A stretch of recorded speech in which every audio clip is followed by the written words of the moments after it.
Sebab itu kalau kita tengok hadis Nabi menyuruh kita supaya berusaha. Tangan lebih di atas lebih baik daripada tangan di bawah. Yang memberi lebih baik daripada yang menerima. Hendaklah seorang kamu itu pergi ke hutan mencari kayu, diikatnya bawa ke pasar dijual, lebih baik daripada meminta-minta.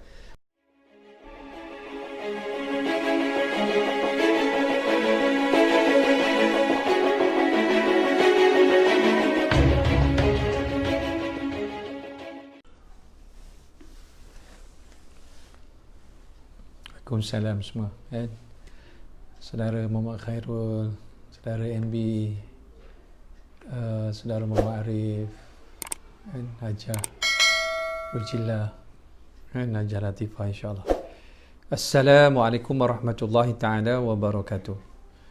A'udzu billahi as-sami'il alim minasy syaithanir rajim. Bismillahirrahmanirrahim. Alhamdulillahilladzi arsala rasulahu bil huda wa dinil haqq liyudhhirahu ala dini kullihi walau karihal kafirun. Salawatullah wassalamuhu ala sairil anbiya'i wal mursalin wassiddiqina wasyuhada'i wassalihin wal mujahidin wa man tabi'ahum bi ihsanin ila yaumin yaqumun nasu li rabbil alamin. Qala rabbi shrah li sadri wa yassir li amri wahlul 'uqdatam min lisani yafqahu qawli. Subhanaka la ilma lana illa ma'alamtana innaka antal alimul hakim. Wala hawla wala quwwata illa billahil aliyyil azim. Amma ba'd.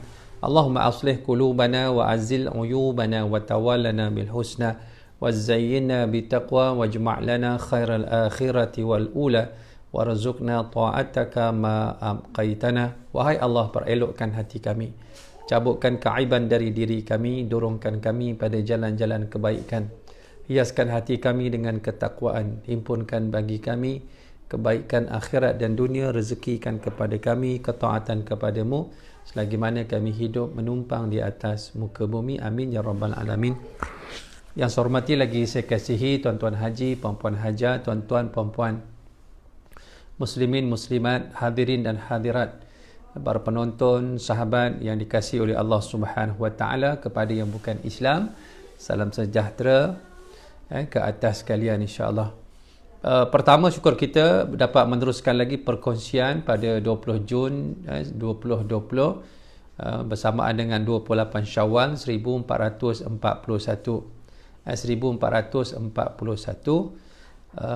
pada hari ini, iaitu hari Sabtu. Kita duduk di hujung daripada Syawal. Bulan Syawal, bulan Zulqa'dah dan bulan Zulhijjah merupakan bulan-bulan penting bagi umat Islam, yang mana di sana ada satu ibadah, salah satu daripada rukun Islam yang dipanggil ibadah haji. Selalunya dalam tempoh sekarang ini sudah ada penerbangan MH, Malaysian Airlines menuju ke Makkatul Mukarramah. Jadi dalam keadaan sekarang ini kita mengambil peluang yang ada ini untuk kita isi dengan program-program yang baik. Apapun bulan, masa dan ketikanya kita dapat isi dengan kebaikan, insya-Allah. Semua sihat dan alhamdulillah ada lagi yang masih meneruskan dengan puasa 6-nya. Alhamdulillah, teruskan. Ada lagi masa yang berbaki dan ada lagi yang sudah selesai, alhamdulillah. Dan kita duduk dalam waktu yang cukup indah, waktu duha. Bagi yang belum lagi dapat menunaikan solat duha, boleh teruskan, insya-Allah. Kita nak sambung pada perkongsian kita dalam saranan ataupun nasihat ataupun galakan yang diberikan oleh Rasulullah kepada sahabat yang mulia bernama Abu Dzar. Nama sebenarnya saya ulang balik, Jundub ibnu Junadah, Jundub ibnu Junadah, iaitu Abu Dzar Al-Ghifari daripada Bani Ghifar, daripada kabilah Kinanah. Daripada perkongsian ini kita berada di hujung daripada nasihat Rasulullah kepada Abu Dzar dan kita semua, iaitu pada perkara yang terakhir, iaitu yang ketujuh. Nabi menyebut wa an la as'ala an-nasa syai'a. Pendek je. Wa an la as'ala an-nasa syai'a. Nabi beritahu kepada Abu Dzar supaya apa? Supaya jangan meminta-minta. engkau jangan meminta-minta. Maksud meminta-minta ini, orang yang meminta tanpa sebab, tanpa perkara yang dibenarkan oleh Islam. Sebab itu kita kena faham letak duduknya sesuatu perkara itu pada hukumnya. Sebab itu kalau kita tengok hadis Nabi menyuruh kita supaya berusaha. Tangan lebih di atas lebih baik daripada tangan di bawah. Yang memberi lebih baik daripada yang menerima. Hendaklah seorang kamu itu pergi ke hutan mencari kayu, diikatnya bawa ke pasar dijual, lebih baik daripada meminta-minta. Dalam perbincangan kita, dalam membincangkan golongan masakin yang Nabi suruh kita kasih dan sayang mereka itu, iaitu orang miskin yang mana mereka itu bukan jenis yang meminta-minta. Mereka itu tidak meminta. Arti kata lain, mereka itu Allah berikan kepada mereka itu dalam keadaan mereka tidak berdaya untuk mendatangkan hasil yang lebih baik dalam penghidupan mereka. Dan mereka sudah berusaha. Dalam keadaan mereka sudah berusaha, tiba-tiba mereka itu dalam keadaan tidak berjaya untuk meraih apa yang mereka harapkan. Ini miskin yang disebutkan oleh Rasulullah di awal hadis itu, yang disuruh kita kasih kepada mereka, golongan ini, golongan yang sangat istimewa di sisi Allah dan juga di sisi Rasulullah sallallahu alaihi wasallam. Dan ada di kalangan sahabat yang mereka itu duduk dekat dia yang dipanggil Al-Suffah, yang duduk dekat mana? Dekat serambi Masjid Nabawi. Sampai hari ini ada lagi serambi itu yang menjadi tanda kepada kita sebagai peringatan. Ada sahabat yang berjumlah dalam 60-70 orang. Mereka ni berhijrah datang ke Madinah, tak ada saudara mara, tak ada rumah, mereka duduk di Masjid Nabawi. Mereka ini makan minumnya bergantung kepada sumbangan sahabat-sahabat Nabi. Ada kadang-kadang sahabat memberi, kadang-kadang Baitul Mal beri, kadang-kadang Rasulullah belanja, makan Rasulullah, makanlah dia. Bagaimana mereka ini sangat istimewa. Antara golongan ini, maka lahirlah seorang sahabat yang dikenal dengan Abu Hurairah. Sahabat yang paling banyak menghafaz hadis Nabi sallallahu alaihi wasallam, dan dia juga merupakan dari golongan Al-Suffah. Dia meriwayatkan 5,735 hadis. Ada riwayat 5,734 hadis. Dan bila kita baca hadis, kita akan sebut an Abi Hurairah, an Abi Hurairah, an Abi Hurairah. Dan Abu Hurairah ini dia tergolong daripada golongan Ahlu Suffah. Yang mana golongan ini golongan yang cukup istimewa dan pernah wujud di zaman Rasulullah sallallahu alaihi wasallam. Adapun maksud yang Nabi kata jangan meminta-minta itu, hidupnya nak mengajar kita menjadi orang yang orang yang independen, orang yang selalu berusaha, orang yang selalu cuba membangunkan diri, upgrade diri, mencari kesenangan hidup itu dengan berusaha, dengan titik peluh sendiri. Dalam keadaan tidak salah kalau meminta, kalau kena pada tempatnya. Ini kita nak kongsi ni, biar kita faham. Dan Islam ni bukan nak mengajar kita menjadi pengemis, tidak. Islam bukan nak mengajar kita menjadi orang yang mengemis, meminta-minta, merayu-rayu pada orang lain dalam keadaan hidung tak mancung, pipi tersorong-sorong, bak melukut di tepi gantang. Tetapi Islam mengajar kita dalam dua keadaan ini kita kena faham. Orang yang menyumbang itu dah ada kategori dia.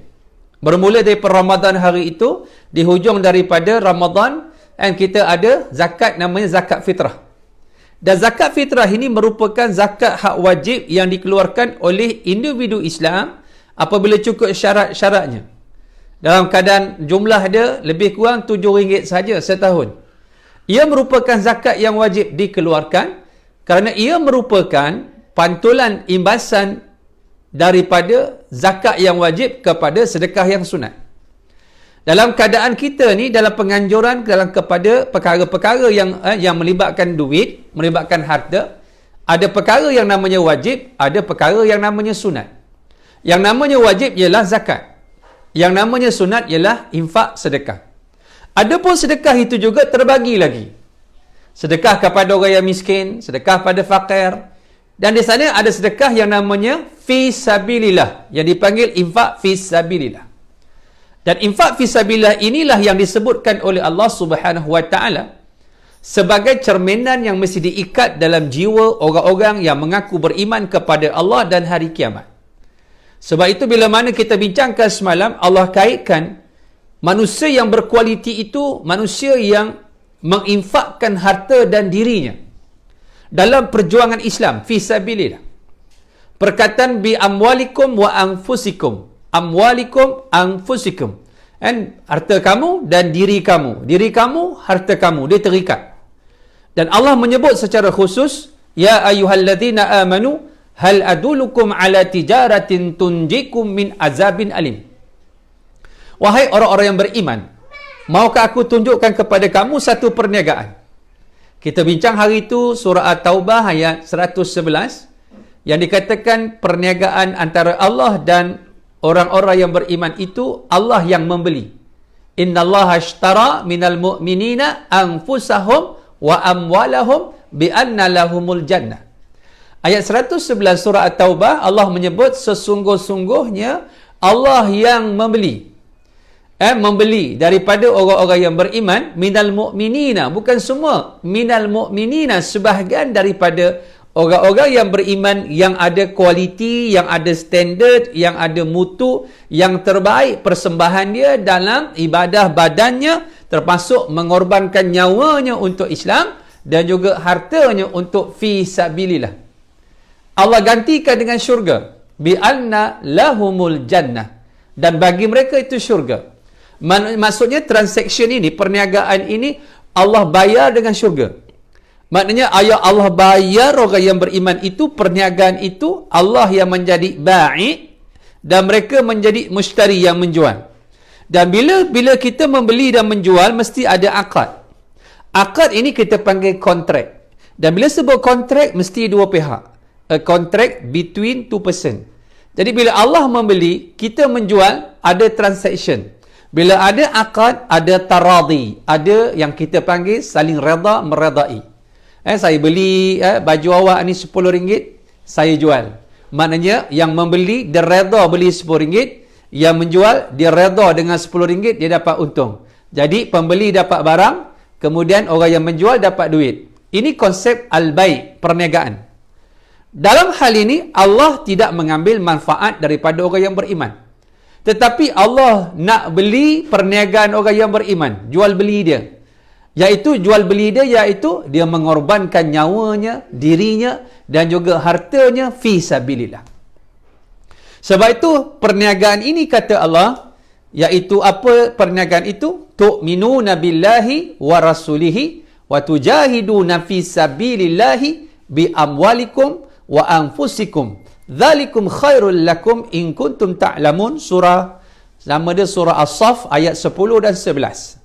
Jadi bila mana Allah kata pada kita, dia beritahu perniagaan ini dapat menyelamatkan kamu daripada azab api neraka Allah. Sebab itu cara kita menghapuskan dosa antaranya bertaubat. Antaranya bertaubat.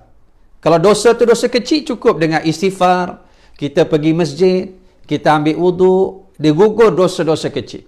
Adapun dosa-dosa besar, kita kena ada rukun-rukun dia. Pertama, kita menyesal sungguh minum arak. Kedua, kita tinggal perbuatan minum arak. Ketiga, kita berazam tidak mau minum arak. Lalu dalam keadaan kita solat, taubat 2 rakaat, kita tinggalkan dosa besar. Tapi sebenarnya di sana, ada benda-benda yang boleh menghapuskan dosa yang kita tak sedar. Antaranya ialah berjihad, berjuang pada jalan Allah. Yaghfir lakum dhunubakum. Sebab tu bila orang itu berjuang, berjihad, dia akan mengorbankan sesuatu benda.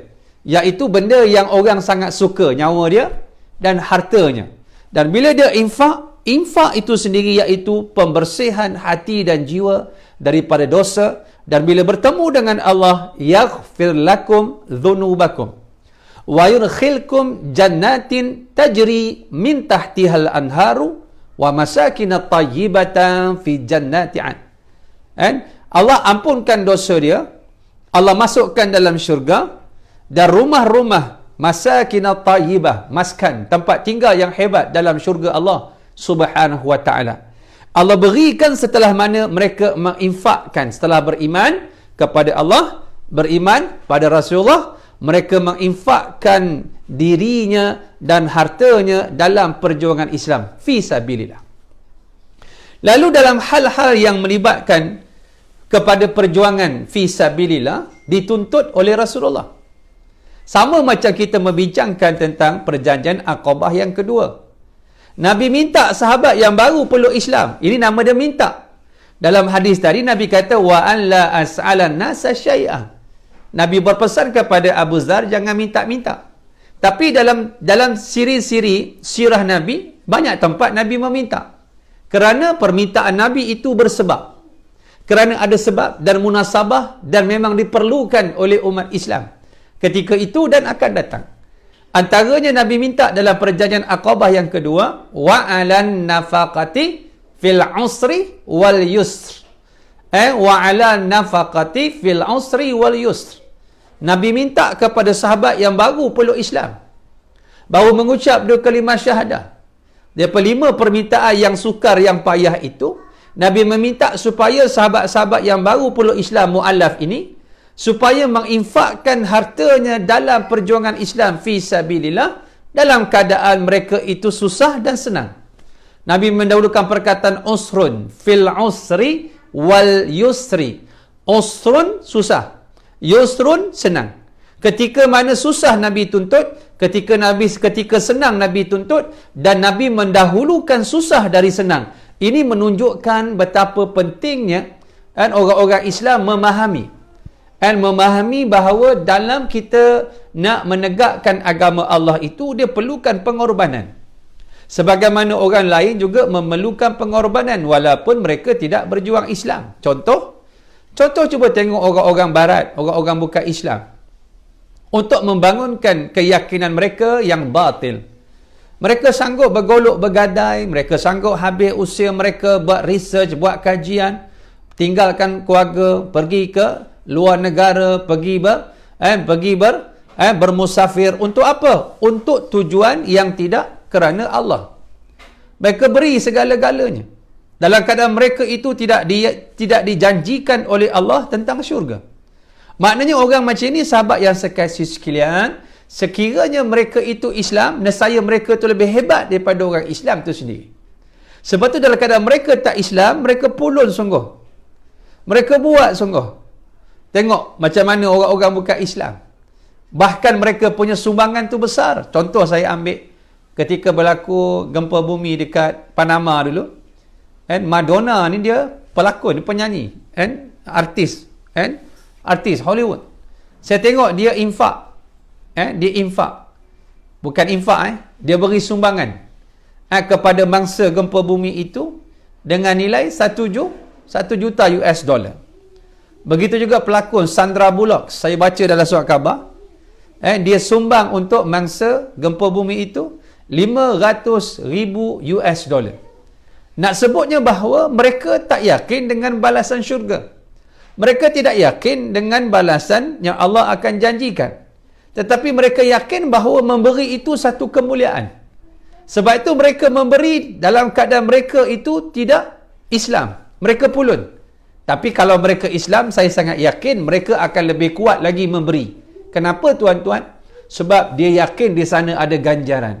Dan sebab itu bila mana Nabi menuntut kepada sahabat-sahabat yang baru peluk Islam supaya mereka itu menginfakkan hartanya, nak sebutnya bahawa ini asas dalam agama Allah Subhanahu wa taala. Begitu juga Allah sebut dalam surah Al-Baqarah ayat 261. Allah sebut dengan infak secara khusus dalam jalan menegakkan Islam.